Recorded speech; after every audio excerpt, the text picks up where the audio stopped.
Next, ये लीजिए क्या कह रहा है। क्वेश्चन नंबर है आपके सामने तीसरा।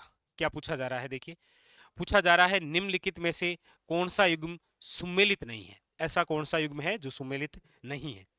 मीनाकारी कहाँ की प्रसिद्ध है, आप कहेंगे सर जयपुर की, ये तो सही है, ठीक है। अजरक प्रिंट कहाँ की प्रसिद्ध है, आप कहेंगे सर सांगानेर की नहीं है। अजरक प्रिंट जो है वो आपके बाड़मेर की है। कहाँ की है, बाड़मेर की। मतलब जो गलत है वो बी है। बाकी टेराकोटा कहाँ है, मोलेला गांव, नाथद्वारा तहसील राजसमंद। थेवाकल्ला कहाँ की है, प्रतापगढ़, सही है। यहाँ पर जो सुमेलित नहीं है वो है option number B is a correct answer, ठीक है। चलिए अगला देखिए, अगला क्वेश्चन। क्वेश्चन नंबर है आपके सामने 4। क्या कह रहा है, देखिए पूछा जा रहा है निम्नलिखित में से कौन सा सुमेलित नहीं है। एक तरफ पर्यटन स्थल है और एक तरफ जिला है। पूछ रहा है सही नहीं है। देखिए भटनेर दुर्ग आप सब जानते हैं हमारे राजस्थान का सबसे प्राचीन दुर्ग है, और ये किस जिले में है, तो हनुमानगढ़ में, सही है, ठीक है। देखिए केला देवी का मंदिर कहाँ पर है, आप कहेंगे सर करौली, ये भी सही है। ओसिया कहाँ पर है, तो आप कहेंगे सर जोधपुर, ये भी सही है। ओसिया से रिलेटेड दो बातें और याद रखिए। एक तो ओसिया का प्राचीन नाम है उपकेश पटन, और ओसिया को कहा जाता है राजस्थान का भुवनेश्वर। मेनाल जो है वो अजमेर में नहीं है, याद रखिएगा, ठीक है। मेनाल भीलवाड़ा में है। तो ऑप्शन नंबर बी जो है वो आपके क्या है, इनकरेक्ट है, यानी सुमेलित नहीं है, ठीक है। नेक्स्ट देखिए, अगला क्वेश्चन है आपके सामने।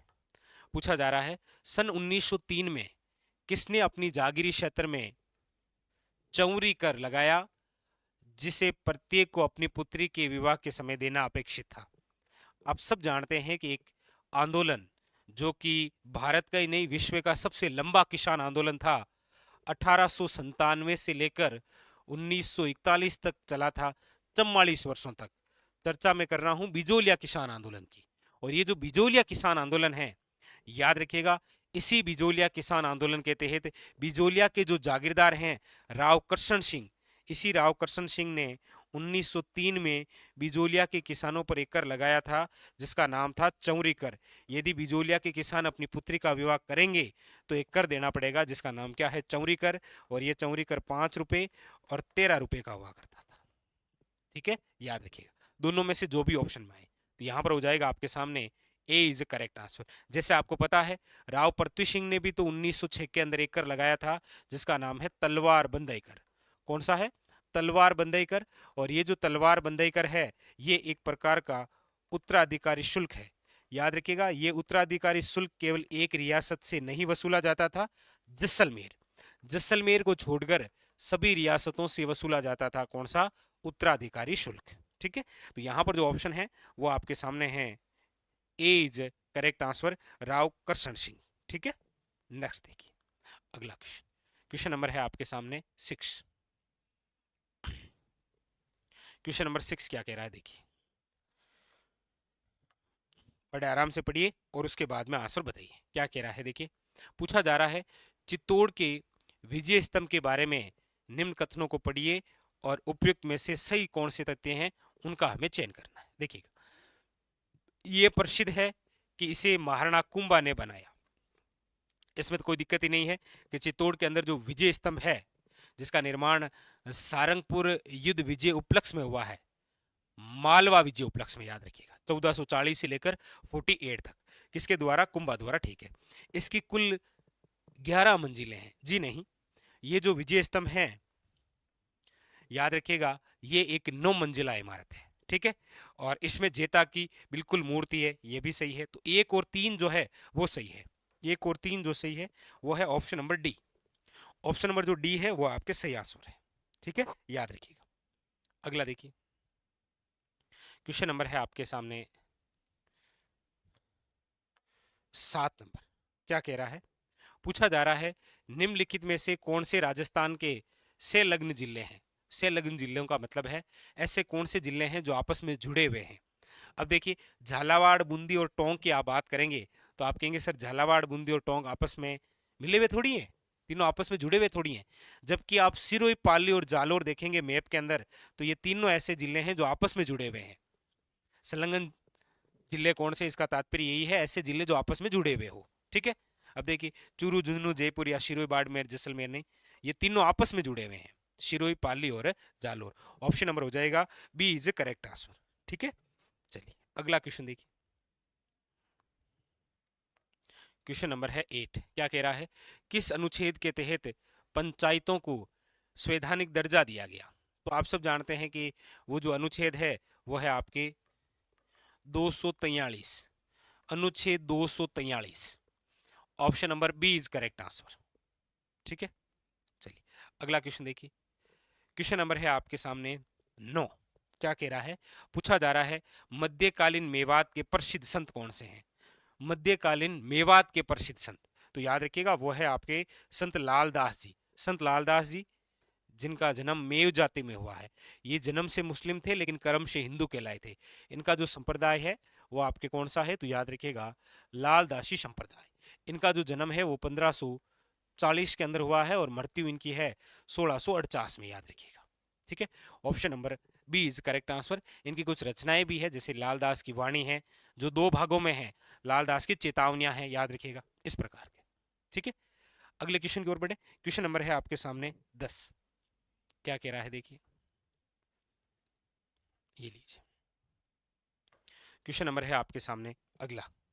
पूछा जा रहा है जनगणना 2011 के अनुसार निम्न में से राजस्थान के कौन से जिले में अधिकतम जनजाति जनसंख्या है?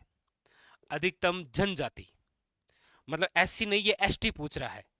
ठीक है, तो याद रखिएगा सर्वाधिक जो जनजाति है वो आपके जिस जिले में है वो है उदयपुर। संभाग भी तो यही है, सर्वाधिक जनजातियों वाला संभाग उदयपुर संभाग, याद रखिएगा।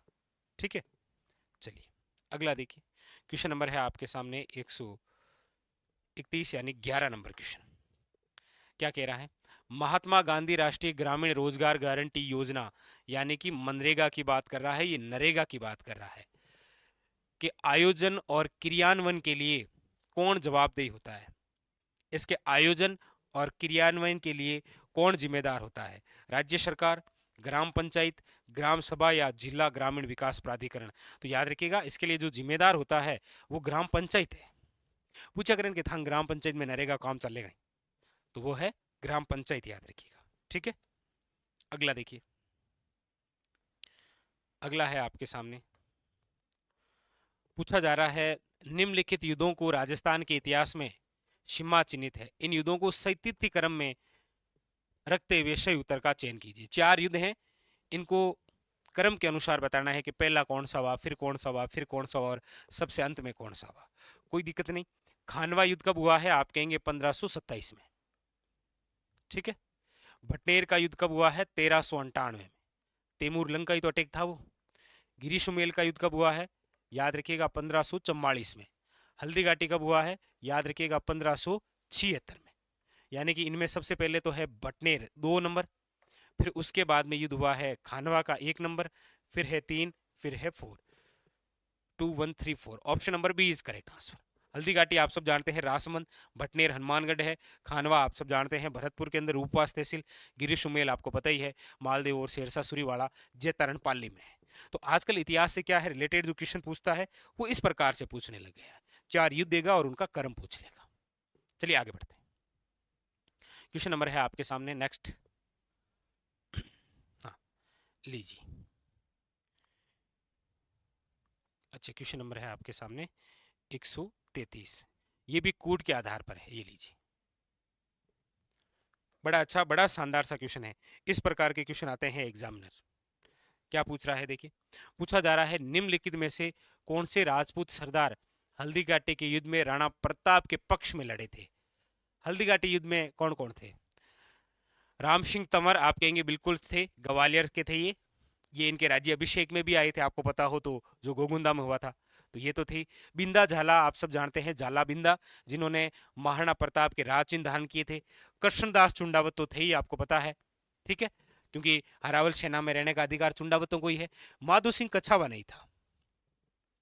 तो 1 2 और 3, 1 2 और 3 ये वो व्यक्ति हैं जिन्होंने हल्दी घाटी के युद्ध में राणा प्रताप का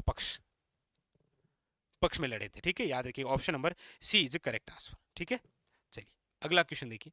क्वेश्चन नंबर है आपके सामने 134। पूछा जा रहा है तेजाजी के जन्म स्थल का नाम क्या है? तेजाजी की जो जन्म स्थली है वो कौन सी है? दो क्वेश्चन बड़े अच्छे होते हैं तेजाजी से। एक तो इनकी जन्म स्थली पूछी जाती है, तो याद रखिएगा जन्म स्थली तो आप सब पता, खरनाल नागौर। लेकिन एक क्वेश्चन और बड़ा इंपॉर्टेंट है कि तेजाजी की कर्म स्थली कौन सी है? तो याद रखिएगा तेजाजी की जो कर्म स्थली है वो है आपकी बांसी दुगारी। और बांसी दुगारी कहाँ पर है? तो याद रखिएगा बूंदी। यहाँ पर ऑप्शन नंबर हो जाएगा आपके सामने ए इज करेक्ट आंसर, खरनाल। ठीक है, खरनाल नागौर। चलिए अगले क्वेश्चन की ओर। अगला देखिए, अगला है आपके सामने फुलडोल उत्सव मनाया जाता है। फुलडोल उत्सव कहाँ मनाया जाता है? तो याद रखिएगा शाहपुरा। शाहपुरा कहाँ पर है? याद रखिएगा भीलवाड़ा। और शाहपुरा भीलवाड़ा के अंदर ही मुख्य प्रमुख पीठ है किसकी? राम शनई संप्रदाय की। तो ये ऐसे रिलेटेड करते हुए क्वेश्चन पूछता है। तो फुलडोल उत्सव है शाहपुरा भीलवाड़ा। एक याद रखिएगा डोल उत्सव है, ये किस जिले में मनाया जाता है? आप में से ये कमेंट करके बताना है। ठीक है, चलें हम आगे। चलिए अगले क्वेश्चन की ओर। क्वेश्चन नंबर नेक्स्ट है आपके सामने, लीजिए। क्वेश्चन नंबर है आपके सामने 16 नंबर। क्या कह रहा है? पूछा जा रहा है भारतीय संविधान का कौन सा अनुच्छेद राज्य के मंत्रियों की नियुक्ति, कार्यकाल, अच्छा जिम्मेदारी, योग्यता, वेतन, भत्तों से संबंधित है? तो वो अनुच्छेद है आपके सामने 164। इसके अंदर है 164 ए, 164 2, 164 3, इस प्रकार से। ठीक है, तभी तो इसके अंदर मंत्रियों की नियुक्ति भी है, कार्यकाल भी है, जिम्मेदारी है, योग्यता है, वेतन भत्ते हैं, सारी है। अनुच्छेद 164, 164 याद रखिएगा।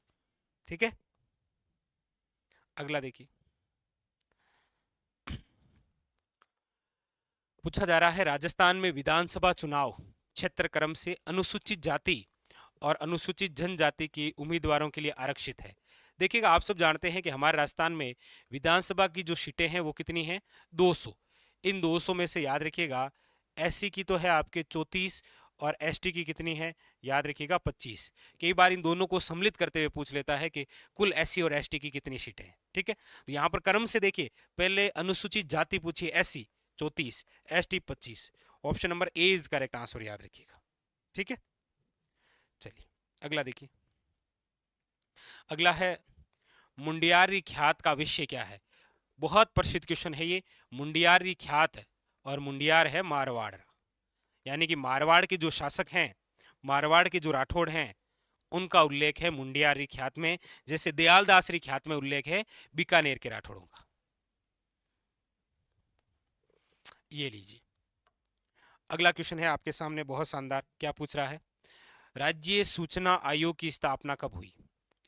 तो सिंपल सी बात है, राज्य सूचना आयोग 2006 में। और यहां पर एक ही ऑप्शन है 2006 का, April 2006। Option number B is correct answer. ठीक है, चलिए अगला क्वेश्चन देख लेते हैं। अगला क्या कह रहा है? ये लीजिए, एकीकरण से रिलेटेड क्वेश्चन। हाँ, ये बड़ा शानदार सा क्वेश्चन आया है आपके सामने। देखिए क्या पूछ रहा है, राजस्थान एकीकरण के विभिन्न चरणों और तिथियों का निम्न में से असंगत युग्म कौन सा है? एक तरफ एकीकरण के चरण है और एक तरफ इनकी डेट है। देखिएगा प्रथम चरण तो आप सब जानते हैं 18 मार्च 1948, लेकिन याद रखिएगा कहीं पर वो 17 मार्च भी मिलता है, तो ये तो प्रथम चरण है। द्वितीय चरण की 25 मार्च 1948 है, सही है। तीसरा जो चरण है वो 18 अप्रैल 1948 है। तीसरा जो चरण है ना, उसकी डेट क्या है? 18 अप्रैल 1948। मतलब जो असंगत है वो है ऑप्शन नंबर बी। चौथी सही है, 30 मार्च 1949 राजस्थान दिवस मनाते हैं, ये भी ठीक है। तो जो गलत है वो है ऑप्शन नंबर बी। ठीक है,